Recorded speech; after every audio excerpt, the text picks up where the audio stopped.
চন্দ্রকেতু, অজামিলকে তোমার কক্ষে নিয়ে যাও।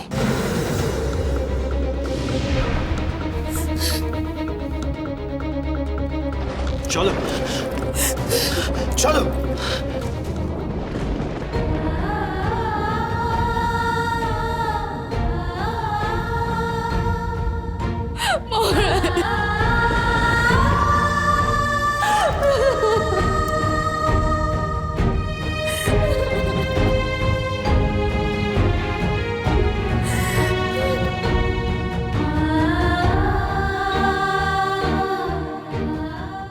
কোনো কথা শুনতে চাই না। হ্যাঁ, কোনো কথা নয়। গুঞ্জা যাবে। সর্দার, সর্দার, কাল সকালে নয়, আজ রাতেই তুমি আমার মেয়েকে ওর সৌর ঘরে বুঝিয়ে সুজিয়ে পাঠাবার ব্যবস্থা করো। তুমি কি বলছো টগরি পিসি? যে এই বাড়িতে তোমার মেয়েকে এত অত্যাচার করা হয়, অপমান করা হয়, তুমি ওকে সেইখানে ফিরে যেতে বলছো? এই গভীর জঙ্গলে বাস করে ললিতার চিন্তা ভাবনা এত স্বচ্ছ।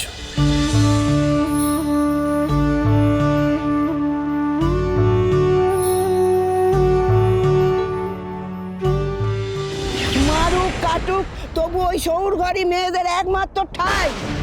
তোমার কি মাথাটা খারাপ হয়ে গেল টগরি পিসি? দেখো দেখো দেখো, ওর হাতটা দেখো, পুড়িয়ে দিয়েছে পুরো।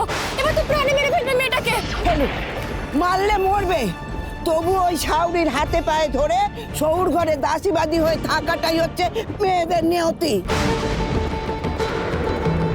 সর্দার, আমি তাহলে রেখে আসছি। না গুঞ্জা, চল। না, আমি যাব না।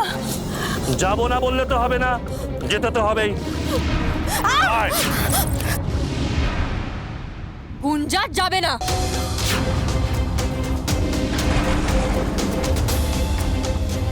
আমার দেহে যতক্ষণ প্রাণ আছে, গুঞ্জাকে কেউ নিয়ে যেতে পারবে না এখান থেকে।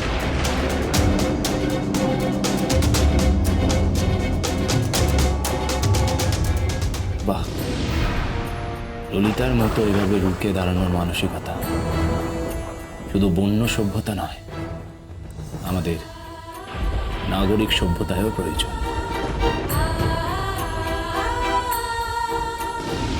ওর মা সর্দার সবাই ওকে ফিরে যেতে বলছে, তুই বাধা দিচ্ছিস কেন? আর তোর বাধা আমি শুনতে যাব কেন? কথা না শুনলে কথা শোনানোর পদ্ধতি আমার জানা আছে। কি চাও আমি সেটা প্রয়োগ করি?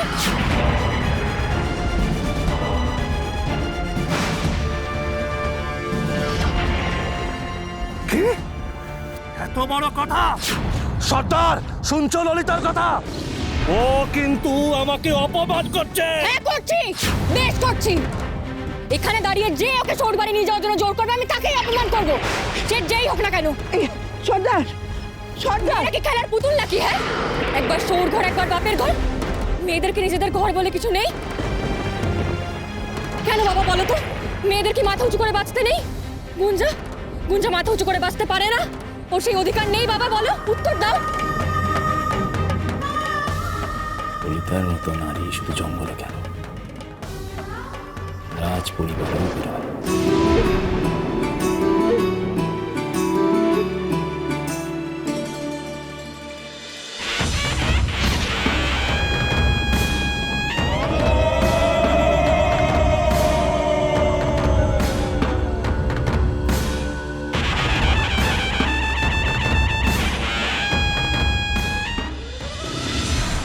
একটা কথা সকলে কান খুলে শুনে রাখো, তোমাদের পক্ষে যদি সম্ভব না হয়, আমি আমি আমার বন্ধুকে যোগ্য সম্মান দিয়ে আমার কাছে রাখবো। তোমাদের কাউকে ওর কথা ভাবতে হবে না।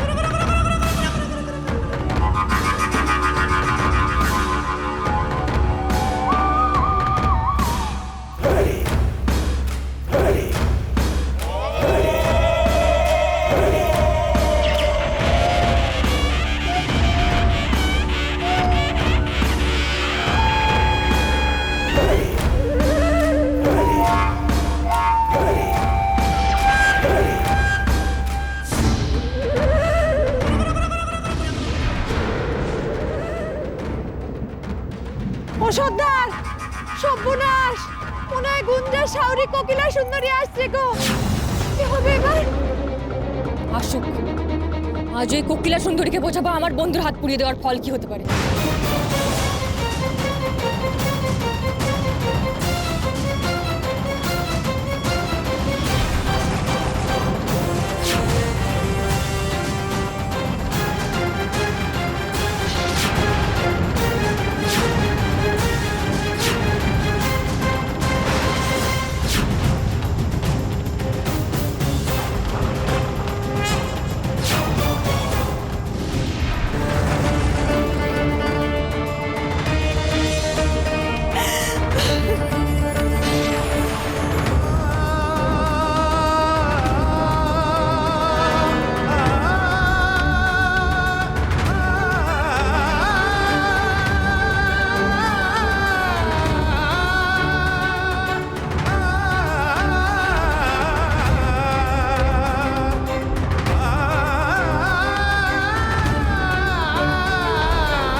না না না না না, এ হতে পারে না। ইন্দ্রদুম্ন, এ হতে পারে না। গুরুদেব, বিদ্যাপতি মারা যেতে পারে না।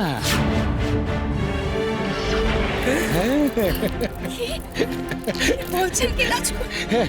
মহারানী, না এ কথা সত্য যে এই বিদ্যাপতির জন্ম ছকে এই যে রবির স্থানে রয়েছে শনির দৃষ্টি এবং রাহুর তির্যক দৃষ্টি রয়েছে।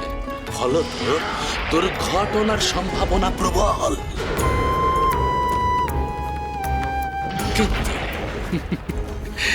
কিন্তু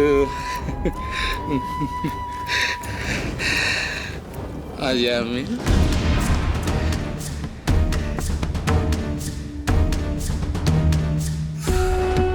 তুমি আমায় সত্য করে বলো তো, ঠিক কোন কোন দুর্ঘটনার কবলে বিদ্যাপতি পড়েছিল? রাজগুরু ব্রহ্মানন্দ স্বামীর সামনে দাঁড়িয়ে মিথ্যে বলার স্পর্ধা আমার নেই। স্পর্ধা? মূর্খ, তোমার স্পর্ধা জানার আকাঙ্ক্ষায় আমি তোমাকে প্রশ্ন করিনি, আমি উত্তর চেয়েছি। দ্রুত উত্তর দাও, বৃথা কাল হরণ করো না। জঙ্গলে বিদ্যাপতির শিবিরে কালকে উঠে ঢুকেছিল। কি বলছো কি অজামিল? হ্যাঁ রানীমা, আমার তৎপরতায় বিদ্যাপতি রক্ষা পায়। ও আচ্ছা, অজামিল, তোমার তৎপরতা, তোমার কি কৃতিত্ব, কিন্তু তোমার কৃতিত্ব জানার আকাঙ্ক্ষায় আমি তোমায় প্রশ্ন করিনি। বিদ্যাপতি, বিদ্যাপতির কথা বলো। বিদ্যাপতি জঙ্গলের মধ্যে মৃত্যুর ফাঁদে পড়েছিল বিদ্যাপতি। মহারাজ দেখেছে, আমি বারংবার নিষেধ করেছিলাম বিদ্যাপতিকে যেতে। কেউ কথা শুনলেন না আমার, কেউ শোনেনি আমার কথা। কি কি হবে এখন? নিচে তুমি শান্ত হও, রাজগুরুকে আগে বিচারটা করতে দাও। অজামিল, তুমি গুরুদেবের প্রশ্নের উত্তর দাও। তারপর নদীতে বজ্রা উল্টে তলিয়ে যায় বিদ্যাপতি। নদীতে বজ্রা উল্টে তলিয়ে যায় বিদ্যাপতি?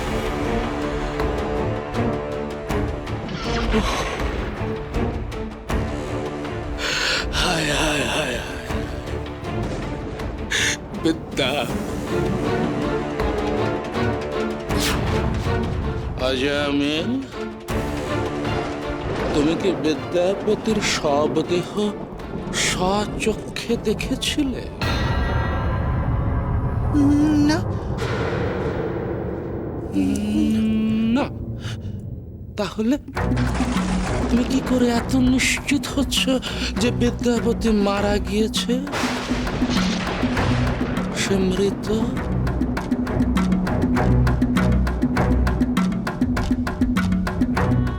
মহারাজ ইন্দ্রদম্ন, বিদ্যাপতির মৃত্যু হয়নি, সে মারা যেতে পারে না। আপনি সত্য বলছেন রাজগুরু? ইন্দ্রদম্ন, তুমি আমার পুত্র সময়, আমি তোমার সঙ্গে মিথ্যাচার করি? হ্যাঁ, এই তো বিদ্যাপতির জন্ম ছকে অষ্টমে শনি এবং চতুর্থপতি ষষ্ঠে অবস্থান করলে ভ্রমণরত কালে দুর্ঘটনার যোগ প্রবল। কিন্তু ইন্দ্রদম্ন, সে যোগ তো কেটে গেছে। গুরুদেব, হ্যাঁ, কেটে গেছে। ব্রহ্মানন্দ স্বামীর গণনা কখনো ভ্রান্ত হতে পারে না। বরং চন্দ্র সপ্তমে সেখানে মঙ্গলের শুভ দৃষ্টি, অর্থাৎ বিদ্যাপতির বিবাহের যোগ প্রবল।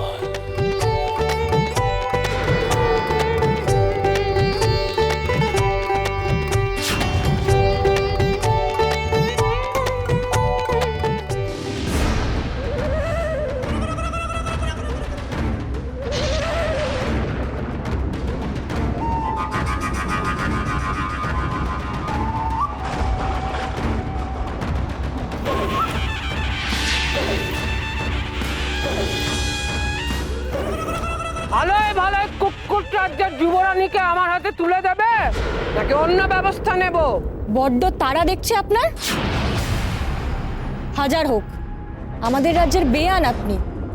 এই দুর্যোগের রাত্রে এলেন এত কষ্ট করে, একটু সেবা করার সুযোগ দিন আমাদেরকে।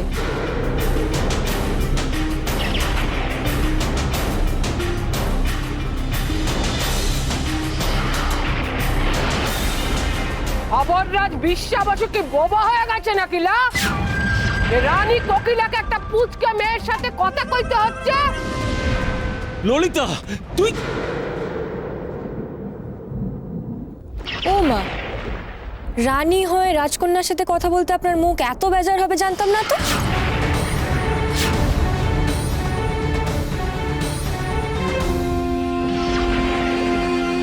এক সামান্য ব্যাধ যুবতীর এত তেজ, এই পৌরুষদৃপ্ত ভাব এলো কোথার থেকে? এই সামান্য ব্যাধ যুবতী নারী তোমার অসাধ্য সাধন করবে বিদ্যাপতি। আপনার ঘরের বৌমাকে তৈরি রেখেছি, অবশ্যই নিয়ে যাবেন। তবে আপনার হাত দুটো তো ঠান্ডা হওয়া একেবারে জমে গেছে।